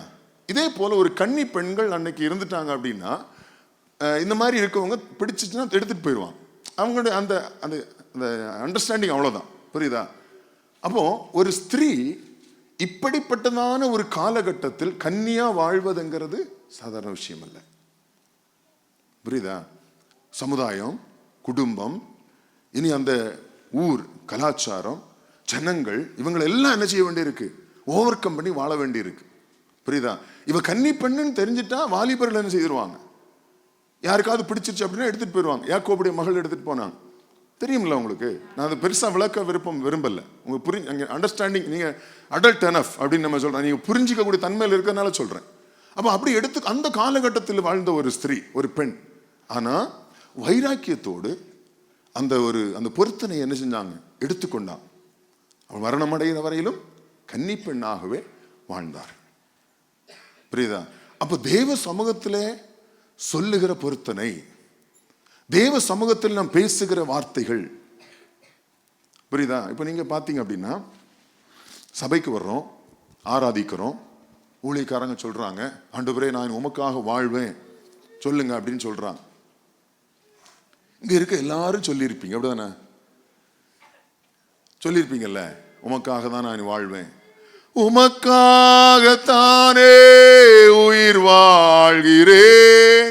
இப்படி ஒரு பாட்டு பாடுறாருன்னு வைங்க, பிரதீப் பாடுறாரு. நீங்க என்ன செய்வீங்க? கோரஸ்னா அவருக்கு மேல மிஞ்சி போயிடும், அப்படிதானே? என்ன அர்த்தம் இது? என்ன அர்த்தம்? இப்ப எல்லாரும் இவர் எதுக்கு அந்த பாட்டை பாடணும்? எங்களை பத்தி இவருக்கு தெரியும் இல்ல, நாங்க வாழ மாட்டோம் இல்ல, அப்புறம் எதுக்கு இந்த பாட்டை பாடணும்? அப்படிதானே கேக்குறீங்க? வாழ்ந்தாலும் உம்மோடுதான், மரித்தாலும் உம்மோடுதான். ராகத்தை போட்டு பாடி உருகி ஆண்டவரே கண்கலங்கிடுவார். இப்படி ஆத்துமாக்களை நான் பார்த்ததே இல்லையே. இந்த ஆலயத்தை விட்டு வெளியே போனவன இயேசுவா அப்படிங்கிறவர் யாரு? அப்படிதானே நிறைய பேருடைய லைஃப் இருக்கு.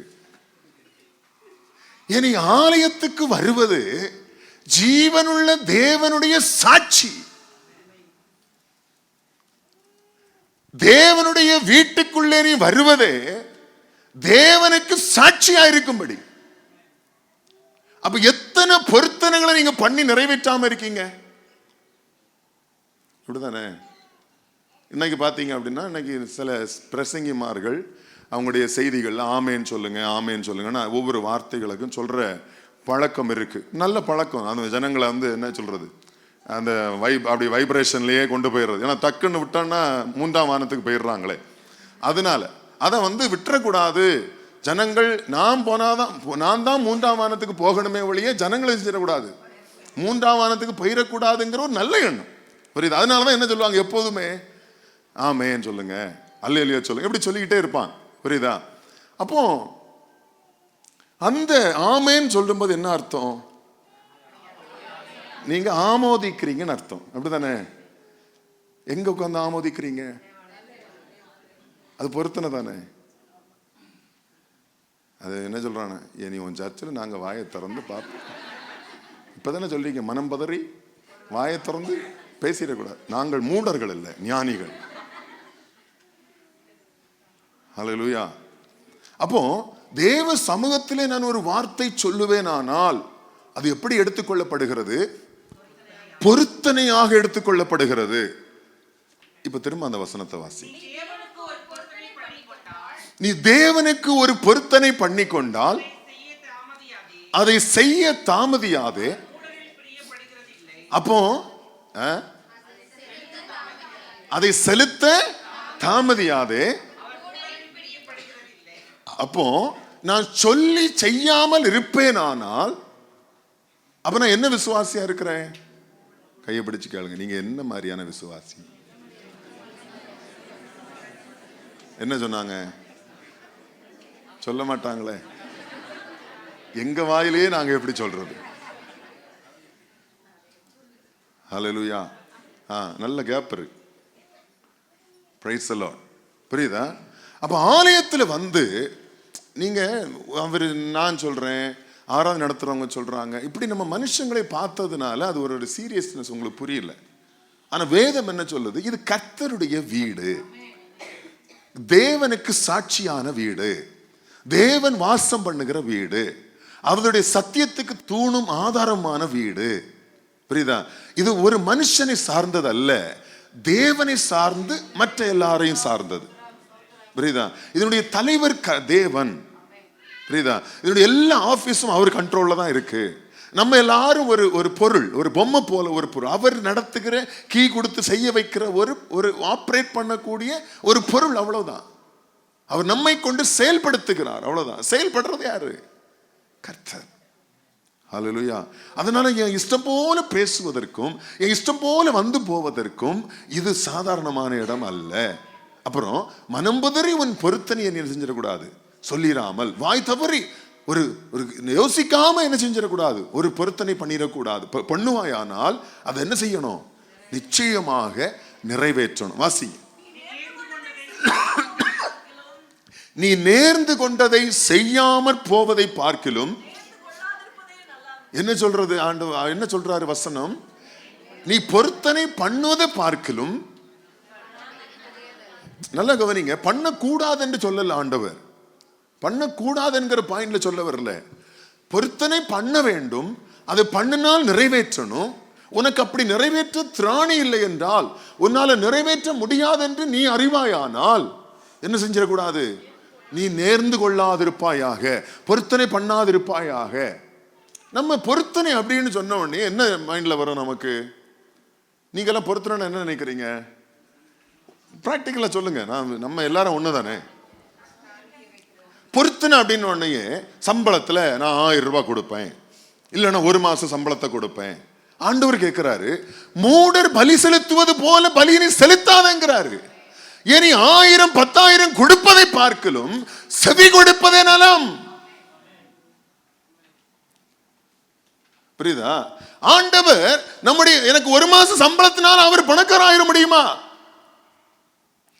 என்னுடைய 1000 ரியால் அவரை பணக்காரனாக்க முடியுமா? வேதம் சொல்லுகிறது, ஆண்டவர் சொன்னார், பூமியும் அதன் நிறைவும் என்னுடையது. அது அவருடைய சொந்தமானது. அவருடைய சொந்தமான பூமியிலே நீங்களும் நானும் இலவசமாய் குடியிருக்க செய்தார். ஹல்லேலூயா. நீங்களும் இலவசமாய் குடியிருக்கும்படி கர்த்தர் செய்தார். இதனுடைய சொந்தக்காரர் அவர். அவருக்கு நம்ம 1 மாசம் சம்பளம் கொடுக்கிறதுனால, இல்ல 10,000 ரியால் நேர்ச்சை விட்டு கொடுக்கிறதுனால இதனால அவரை பிரியப்படுத்த முடியுமோ? இதுல அவர் பிரியப்படுகிறாரோ? ஹல்லேலூயா. புரியுதா? உங்களையே வாஞ்சிக்கிறாரே கர்த்தர், உங்களுடையதே அல்ல, உங்களையே வாஞ்சிக்கிறேன். அதான் வசனம். உங்களை ஒப்பு கொடுத்து உங்களை அவர் அங்கீகரித்தாரானால் நீங்க என்ன கொடுத்தாலும் அது அவருக்கு நறுமணம். நான் கொடுக்கிற பொருள் நறுமணம், ஆனா என்னிடத்தில் வீசுவதோ பேட் ஸ்மெல். ஹல்லேலூயா. அப்ப நம்ம செய்யக்கூடிய அந்த பொருத்தனை என்பது முதலாவது என்னை அங்கீகரிக்கிறதா இருக்கணும். ஆபேலையும் ஆபேலுடைய காணிக்கையும் கர்த்தர் அங்கீகரித்தார், காயினையும் காயினுடைய காணிக்கைகளையும் கர்த்தர் அங்கீகரிக்கவில்லை. ஹல்லேலூயா. வசனம் ரொம்ப தெளிவா போட்டிருக்கு.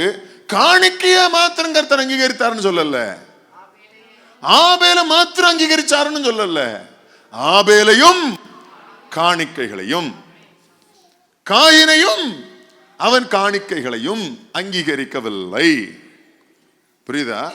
அதான் சொல்ற, நீ ஆலயத்துக்கு வரும்போது நீ முதலாவது அவருக்கு செவி கொடு, அதுக்கு பிற்பாடு நீ உன் பலியை செலுத்து. அது அவருக்கு சுகந்த வாசனையான நறுமணமாய் எழும்பும். ஹல்லேலூயா. இது இல்லாம நான் என்ன ஊழியம் பண்ணினாலும் அது கர்த்தர் அருவருக்கிற ஊழியமே, அது அருவருக்கிற காணிக்கையே. ஹல்லேலூயா. ஒரு முறை ஆலயத்துல இந்த கள்ளத்தனமா ஓவர் டைம் எழுதி கொண்டு வந்து காணிக்க பையில போடாதீங்க. ஒரு சிலர் ஷாக்கே ஆயிட்டாங்க, என்ன காணிக்க போட, எல்லாரும் காணிக்க கேட்பாங்க, இவர் மாத்தி சொல்றாரு அப்படின்னு. புரியுதா? வேலையே பார்க்காம கள்ளத்தனமா ஓவர் டைம் எழுதி அதுல கொண்டு வந்து காணிக்க கொடுக்கிறது, சம்பளம் எல்லாம் ஒதுக்கிறது. அப்படி சிலர் உண்டு. ஆண்டவர் ரொம்ப கடிந்து கொண்டு கடினமா பேசினார். இந்த மாதிரியான காணிக்கையும் பைக்குள்ள வரக்கூடாதுன்னார் ஆண்டவர். ஹல்லேலூயா. அநியாயமாய் வரக்கூடிய ஒரு காணிக்கை, ஒரு பைசா அந்த பைக்குள்ள போற்றாதீங்க. எனக்கு தெரியாது, ஆண்டவர் சும்மா விட மாட்டார். கர்த்தருக்கு கொடுத்தேன்னு பீத்திட்டு தெரியாதீங்க, வெட்டியே போட்டுருவார். வீட்டுக்கு தலைமுறை தலைமுறையோடு சாபம் தொடர்ந்தே வரும் அந்த காணிக்கை நிமித்தமாக. என்னுடைய கைகளின் பிரயாசம், எனக்கு கர்த்தர் தந்த ஆசீர்வாதம், அதனுடைய அந்த பலன் காணிக்க பையில வரணும். ஹல்லேலூயா. புரியுதா? வேற எந்த பணம் உங்களுக்கு வருதோ எனக்கு தெரியாது, அப்படி வரவே கூடாது, அது ஆசீர்வாதம் கிடையாது. நான் திரும்ப திரும்ப உங்களுக்கு சொல்றேன், அதுல ஆண்டவருக்கு பர்சன்டேஜ். ஹல்லேலூயா. கவனமா இருக்கணும். அடுத்தது வாசிங்க. உன் மாம்சத்தை பாவத்துக்குள்ளாக்க உன் வாய்க்கு இடம் கொடாதே, அது புத்தி பிசகினால் செய்தது என்று தூதனுக்கு முன் சொல்லாதே. தேவன் உன் வார்த்தைகளினாலே கோபம் கொண்டு உன் கைகளின் கிரியை என்ன செஞ்சிருவாரா? நல்லா கவனிங்க. நீ பேசின வார்த்தையை கேட்டு எதை அழிப்பாரா? வாய அழிப்பேன்னு சொல்லல, உன்னுடைய எல்லா ஆசீர்வாதத்தையும் அழிச்சு போடுவேன் இருக்காரு. நீ காலங்காலமா நேடி உண்டாக்கினவைகளை உன் கைகளின் பிரயாசத்தை அழித்து போடுவான். ஹல்லேலூயா. அப்ப நம்ம சொல்லுவோம் இல்ல, தவளை தன் வாயாலே கெட்டது. ஹல்லேலூயா. அப்ப யாராலே கெட்டோம்? நம்ம வாயினாலே நம்ம கெட்டோம். கேட்டா தெரியாம பேசிட்டங்க, விளையாட்டுக்கு பேசிட்டங்க. உன் புத்தி இல்லாததுனால நீ பேசினதுனால உன் வாயினாலேயே நீ கெட்டு போயிருவ. ஹல்லேலூயா. புரியுதா? இந்த விளையாட்டுக்கு பேசுறதும் தெரியாம பேசுறதெல்லாம் இருக்கக்கூடாது ஆலயத்துல. அதெல்லாம் உங்க வீட்டுக்குள்ள, உங்க நண்பர்கள் வட்டாரத்துல. நண்பர்களே சிலர் ஏத்துக்க மாட்டாங்க, அதை கோவிச்சுட்டு போயிருவாங்க. போயிருக்காங்களா? உங்க எக்ஸ்பீரியன்ஸ்ல இருக்குமே. நம்ம விளையாட்டுக்கு சொன்ன காரியங்கள் சிலது வினையா இருக்கும்ல, சண்டை போட்டு பேசாம போயிருப்பாங்க இல்லையா? நம்ம சொல்லுவோம், தெரியாம பேசிட்டேன்டி, தெரியாம பேசிட்டேன்டா, விளையாட்டுக்கு பேசுறேன்டா. அந்த விளையாட்டே வினையா இருக்கும். சாதாரணமா இருக்கக்கூடிய நம்முடைய சக நண்பர்களே, வீட்டில் இருக்கக்கூடிய உறவினர்களே நம்முடைய விளையாட்டுத்தனமான பேச்சு அங்கீகரிக்காத போது, ஹல்லேலூயா, ஜீவனுள்ள தேவனுக்கு ஆலயமா இருக்கிற அவருடைய வீட்டிலே, ஜீவனுள்ள தேவனுக்கு சாட்சியா இருக்கக்கூடிய சபையில இஷ்டத்துக்கு பேசுறதுக்கு உனக்கு அனுமதி இல்லை. ஹல்லேலூயா. அப்படி உன் வாயின் வார்த்தைகளினால நீ அழிந்து போவா என்று வேதம் சொல்லுகிறது. வாசிங்க திரும்ப அந்த வசனத்தை. என்னவா அது? அது பாவம் என்று வேதம் சொல்லுகிறது. நீ பாவம் செய்கிறாய் என்று வேதம் சொல்லுகிறது. உன் வாய்க்கு. அப்ப நம்ம மிகுதியா பேசுறது, புத்தி பிசகினால் பேசுறது வேதம் பாவம் என்று சொல்லுகிறது. புரியுதா? என் வாயின் வார்த்தைகள் பாவம் செய்யக்கூடாது. அந்த பாவத்துக்கு அழிவு என்று வேதம் சொல்லுகிறது. அடுத்தது வாசிங்க. என்ன சொல்லுது வசனம்? அநேக சொப்பனங்கள். சிலர் எந்த சொப்பனம் பார்த்தாலும் விளக்கம் கொட்டி கேட்டுட்டு இருப்பாங்க. ஹல்லேலூயா. ஒரு முறை ஒருத்தங்க விளக்கம் கேட்டாங்க. நான் ஒரு ஃபுட்பால் கிரவுண்ட்ல நிக்கிறேன், ஒரு பிளேன் வந்துச்சு. பாமா அப்படின்ட்டாரு ஊழியக்காரர். நடந்தது. இவர் சொப்பனம் பார்த்தாலாம், கிரவுண்டில் நின்னாங்களாம், பிளைன் வந்துச்சாமா. இதுக்கு நான் விளக்கம் வேற சொல்லிட்டு இருக்கேன். நிறைய பேருடைய எண்ணம் இது. நீங்க காண்கிறதுக்கெல்லாம் நூறத்தனையான பதில் உண்டுன்னு சொல்லி, அர்த்தம் உண்டுன்னு சொல்லி, ஒன்னும் கிடையாது. இவங்கிட்ட ஆண்டவர் தரிசனத்தை கொடுக்கிறாருங்க. ஹல்லேலூயா. ஆண்டவர் தரிசனம் கொடுக்கிறார், வரப்போகிறதை வெளிப்படுத்துவார், நடக்க போகிறதை காட்டுவார். உனக்கு செய்ய போறது ஒரு வேளை காட்டலாம். வாசிங்க அந்த வசனம் திரும்ப. என்ன சொல்றார் வசனம்? அநேக சொப்பனங்கள். எல்லான்னு சொல்லல, 100 சொப்பனம் கண்டா 99 மாயை. அது உன்னுடைய எண்ணத்தின் பிரதிபலன். ஹல்லேலூயா. நீ நினைக்கிறதும் சிந்திக்கிறதும் பேசுறதும் உன் சொப்பனத்தில் வெளிப்படுது. வாசிங்க. அநேக வார்த்தைகளும் வியர்த்தமா இருக்கும். உண்மை அப்படியே. சிலர் எல்லாம் பேசுறது எவ்வளவு நம்மளால புரிந்து கொள்ள முடியாத வியர்த்தமா இருக்குது. ஹல்லேலூயா. அடுத்தது, ஆகையால் என்ன சொல்றார் வசனம்? தேவனுக்கு பயந்திரு. தேவனுக்கு பயந்திரு. முதலாவதாக வசனத்தில் பார்த்தோம், நீ தேவாலயத்துக்கு போகும்போது உன் நடையை காத்துக்கொள். 7ஆம் வசனத்தில் வரும்போது நீ தேவனுக்கு பயந்திரு. ஹல்லேலூயா. அப்ப தேவாலயத்துக்கு போகும்போது, தேவாலயம்னா என்ன? தேவாலயம் யாருடையது? யார் அங்கே வாசம் பண்றா? யாரெல்லாம் இருக்கிறா? என்னென்னலாம் ஆசீர்வாதம், என்னென்னலாம் ரகசியம். இந்த ஆலயத்தை நம்ம எப்படி காத்துக்கொள்ள வேண்டும்? இந்த ஆலயத்தில் என்னென்னலாம் செய்யணும், என்னென்னலாம் செய்யக்கூடாது. ஹல்லேலூயா. மிக சுருக்கமா உங்களுக்கு ஆண்டவர் பேசி இருக்கிறார். ஹல்லேலூயா. இது முக்கியமான பாயிண்ட்ஸ். சரியா? இது உங்க வாழ்க்கைக்கு பிரயோஜனமா இருக்கும். கடைபிடிங்க, இதை பின்பற்றுங்க, நல்லா இருப்பீங்க. ஆண்டவர்களை ஆசீர்வதிப்பார். இந்த வார்த்தைகளினால் கர்த்தர் உங்களை ஆசீர்வதிப்பாராக. ஆமென்.